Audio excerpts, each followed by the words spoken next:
What kind of person rides an electric motorcycle anyway? To find out, we traveled to Seattle to meet software engineer Arvid Elias and his Zero SR. We found him aboard the 47-foot sloop he calls home in Seattle with wife Annika and Great Dane Pluto. Arvid is what you'd call an early adopter and an outside-the-box thinker. Besides the Zero SR, he's into flying, drones, and various kinds of paragliders and other things. He owns not one but two 3D printers, and his car is an Ariel Atom. I've had sports bikes in the past, really liked them, but the electric bikes, they had some allure to it. I knew that it would be quiet. I've seen the electric cars, and so I figured we have some time to kill, maybe I should just check it out. My wife and I and our dog, we were heading down to Mexico, and we stayed there for about 10 months or so. Really enjoyed it. It was awesome. We started getting a little bit homesick back to Seattle. The weather in the spring is really pushing winds down along the coast, so you really have just wind coming in on the nose of the boat. And oftentimes when the winds are so strong and waves are really tall, and you want to cut in somewhere into a safe haven and just wait it out. And one of the places that we saw on the map that I'd never been to before is Santa Cruz. And one of the things that I associated with Santa Cruz was an article I'd read about a motorcycle brand making electric motorcycles. I work at Microsoft as a program manager, and this is my office.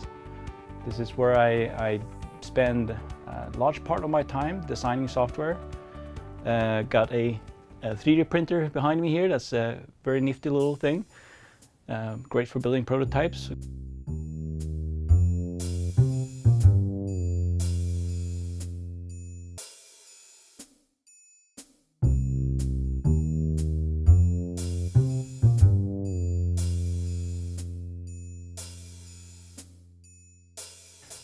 The moment I realized I wanted one was when I've done a test ride in a redwood forest, and it was just beautiful nature. It was quiet.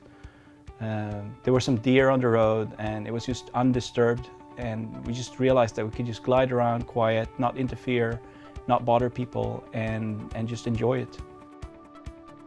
Most of what I use it for is when it's sunny and I know that I'll have a little bit of time either during lunch or maybe an early afternoon, and we'll be able to commute with it.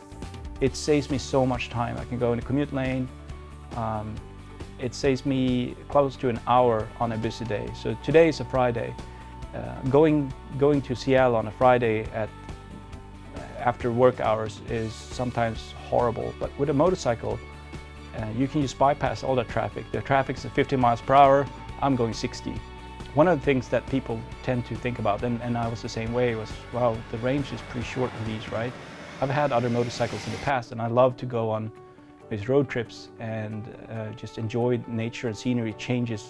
You know, through a day you can go cover hundreds of miles. I can only do so much riding in one day and still be happy about it. So if I go and ride for 100 miles or so, and then I go sit down and eat or relax, normally I don't ride 100 miles in one go anyway. So this was just perfect.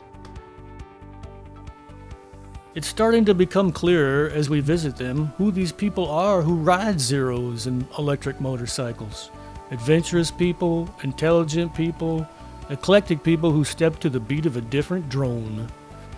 In any case, it's hard to see how there won't be many more electric motorcyclists in the future. Thanks for the visit, Arvid.